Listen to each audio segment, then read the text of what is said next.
Shalom, shalom, peuple de Dieu. Nous sommes bénis par la grâce du Seigneur Jésus. Je me présente, le révérend prophète Timothy Kachunga Malenga de la Porte du Ciel. Nous voulons parler aujourd'hui, notre thème intitulé est le Saint-Esprit dans l'Évangile. Comment est-ce que le Saint-Esprit va servir dans l'Évangile? Nous allons lire rapidement dans le Luc chapitre 1, le verset 39 à 42. Dans ce même temps, Marie s'éleva et s'en alla en hâte vers la montagne dans une ville de Juda. Elle entra dans la maison de Zacharie et salua Élisabeth. Dès qu'Élisabeth entendit la salutation de Marie, son enfant tressaillit dans son sein. Elle fut remplie du Saint-Esprit. Elle s'écria d'une voix forte: Tu es bénie d'entre les femmes. Le fruit de ton sein est béni. Si je peux sauter, je descends un peu. Le verset 49 nous déclare: Parce que le Tout-Puissant fait pour moi une grande chose, son nom est saint. Sa miséricorde, c'était 7 ans d'âge en âge sur ceux qui le craignent. Le verset 67 nous dit ceci: Zacharie, son père, fut rempli du Saint-Esprit. Il prophétisa en ces mots: Béni soit le Seigneur, le Dieu d'Israël, de ce qu'il a visité et racheté son peuple. Et nous a ressuscité un puissant sauveur dans la maison de David, son serviteur, comme il avait annoncé par la bouche de saints prophètes de temps anciens. Un sauveur qui nous a délivrés de nos ennemis et de la main de tous ceux qui nous haïssent. C'est ainsi qu'il manifeste sa miséricorde envers nos pères et se souvient de sa sainte alliance, selon le serment lequel il avait juré à Abraham notre père, de nous permettre, après que nous serions délivrés de la main de nos ennemis, et de les servir sans crainte, marchant devant lui dans la sainteté, dans la justice et dans les jours de notre vie. Et toi, petit enfant, tu seras appelé prophète du Très-Haut, car tu marcheras devant la face du Seigneur pour préparer sa voie, afin de donner à son peuple la connaissance du salut par le pardon de ses péchés, grâce aux entrailles de la miséricorde de notre Dieu, en vertu de laquelle, solennel, le soleil levant nous a visités d'en haut, pour éclairer ceux qui sont assis dans le ténèbres, dans l'ombre de la mort, pour diriger, non pas dans le chemin de la paix. Or l'enfant croissait, se fortifiait en esprit. Il demeurait dans le désert jusqu'au jour où se présenta devant Israël. Que Dieu soit loué. Je voulais toucher sur le Saint-Esprit dans l'Évangile. Le point 1, l'action de l'Esprit dans le cœur de l'homme cité par l'Évangile. Le Saint-Esprit dans l'Évangile, le point 1, je vais toucher sur l'action de l'Esprit dans le cœur de l'homme cité par l'Évangile. Ou les Évangiles. Nous avons 4 Évangiles, dont Matthieu, Marc, Luc et Jean parlent de la personne du Messie, le Seigneur, le Sauveur.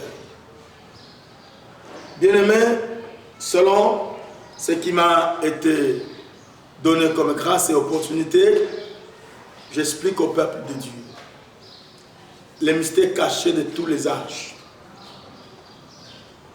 L'Ancienne Alliance prophétise et confirme que de Zacharie sortira un fils bien-aimé. Ce fils-là sera appelé Jean-Baptiste. Le jour que Marie s'est rencontrée avec Élisabeth, le Saint-Esprit se tressaillit de joie dans le cœur de ces 2 femmes. Ces 2 mamans ont reçu une grâce sur grâce. Marie dira à Élisabeth: Bénie soit la femme, tu es bénie de l'Éternel. Et Marie de son tour dira: Il remercie le Seigneur car il lui a fait la miséricorde. Et Zacharie prophétise, il dit: L'enfant sera béni, car en lui il est le pont, le chemin, comme précurseur. Le précurseur, c'est celui qui prépare le chemin. Le chemin est la venue du Messie. Il a été comme précurseur qui préparait le chemin du Messie. Son père, vieux qu'il était, il donne un cantique de la prophétie comme poésie divine, disant que cet enfant sera à la base de la réconciliation entre Dieu et son peuple, pour éclairer le peuple de Dieu, pour éclairer Israël et délivrer Israël de la servitude. Or, pour restaurer Israël, il fallait d'abord qu'il y ait quelqu'un qui est envoyé. Parce que la Bible déclare que Jean-Baptiste était le prophète Élie dans un corps humain incarné pour préparer le chemin du Messie. Il y a beaucoup de gens qui prêchent que le prophète Élie, c'est le prophète Kimbangu. Donc Jean-Baptiste qui prépare le chemin du Seigneur, c'est le prophète Kimbangu, c'est Simon Otoko, c'est Branham. J'ai dit archi faux. Cette alliance, c'était l'alliance pour Israël. Le Jean-Baptiste qui a été décapité, le Jean-Baptiste qui était le fils de Zacharie, ne pouvait pas naître des nations. Branham vient de la nation. Kimbangu vient de la nation. Simon Otoko vient de la nation. Tous ces prophètes qu'on parle aujourd'hui viennent de la nation. Mahomet vient aussi des nations. Mais Israël, c'est une nation élue de Dieu. Je voulais donner au peuple de Dieu l'accès à croire que Jean-Baptiste était le précurseur qui préparait l'action de l'Esprit dans le cœur de l'homme. C'était par l'évangile où l'homme devrait maintenant recevoir la miséricorde de Dieu. Où Zacharie prophétise que le soleil levant a visité son peuple. Le soleil levant aujourd'hui, c'est le Seigneur Jésus. Il vient nous visiter par le chemin qu'a préparé Jean-Baptiste. Jean-Baptiste a réconcilié Israël en ramenant le cœur du Père aux enfants, du Fils et à leur Père. La réconciliation d'Israël a été faite par le prophète Jean-Baptiste. Gloire à Dieu. Il a grandi dans le désert. Gloire à Dieu. Il mangeait que des sauterelles et le miel. Gloire à Dieu. Il a été abandonné des gens. Gloire à Dieu. Il a été minimisé. Gloire à Dieu. Jusqu'à ce que l'âge de l'évangile a été atteint. Il quitte le désert vers Israël pour se présenter vers son peuple. Pour être serviteur aujourd'hui, il faut avoir un temps avec Dieu et à côté de tes peurs. Mais ce prophète parlait lui-même avec Dieu quand l'esprit de lui était en lui. Les anges de Dieu visitaient Jean-Baptiste chaque jour, de temps en temps quand il était dans le désert. Jean-Baptiste était même allé voir, c'est quelqu'un qui était rempli de l'esprit de lui. Et quand il regardait Israël, il dit, race de vipères, qui vous a appris à fuir la colère à venir. Quand il regarde Israël, il commence à leur dire, vous devez préparer le chemin de la repentance. C'est le message que Jean-Baptiste a amené. Maintenant, les militaires posent la question à Jean-Baptiste, que devons-nous faire pour être sauvés? Nous sommes militaires. Est-ce qu'on peut être aussi baptisé? Jean-Baptiste dit oui, croyez au nom de celui qui viendra. Mais la grande chose que je vous dirais, mangez de votre solde, c'est-à-dire ne volez pas l'argent de quelqu'un. Aujourd'hui, les militaires font du business. Parce qu'il est général, il envoie des bandits quelque part, voler de l'or, voler de l'uranium, voler du diamant, voler du pétrole, parce qu'il est général. Mais la Bible déclare que ce général-là sera jugé.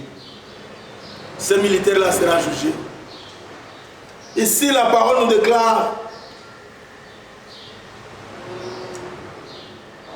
Luc nous révèle, enfin, raconte que Siméon était juste épié. Luc 1, le verset 67. Et l'Esprit Saint était sur lui. Il avait été divinement averti par le Saint-Esprit qu'il ne mourrait point avant d'avoir vu le Christ, Seigneur. Il vint au temple poussé par l'Esprit. Donc dans Luc 2, verset 25 à 27, cette expression nous dit que l'homme de Dieu le grand vieillard Siméon a béni le Seigneur. Il dit, mon âme bénit le Seigneur. Je peux me reposer en paix, car mes yeux ont vu le salut. Il est venu, poussé par le Saint-Esprit, pour bénir l'enfant. Il prend l'enfant Jésus, il le soutient à la main. Il les met, il les fait enlever en haut. Il dit, béni soit l'Éternel, le Dieu très haut. Que mon âme repose en paix, car mes yeux ont vu le salut. Est-ce que l'Église peut croire que notre génération a vu le salut? Est-ce que l'Église peut croire que l'Évangile est venu pour nous sauver? Est-ce que l'Église peut croire que le Seigneur Jésus est venu d'Israël, il est le sauveur de l'humanité? Est-ce que l'Église peut croire que nous sommes sous le trône d'Abraham en Jésus-Christ dans la foi? Est-ce que l'Église peut croire que nous sommes justifiés par la foi en Jésus-Christ? Est-ce que l'Église peut croire que Jean-Baptiste a restauré Israël, mais Christ est venu pour sauver l'humanité?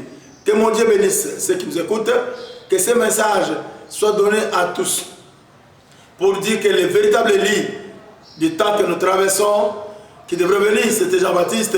Ce qu'il a dit, je vous annonce l'évangile. Le temps est venu de Zacharie ou d'Adam jusqu'à Jean-Baptiste. Les royaumes des cieux est forcé. Ce sont des violents qui s'en emparent. Pour être sauvés, il faut croire au Dieu d'Israël par l'intermédiaire du Messie qui est Jésus. Donc, le précurseur Jean-Baptiste a terminé sa mission. Il ne peut pas mourir sans terminer sa mission.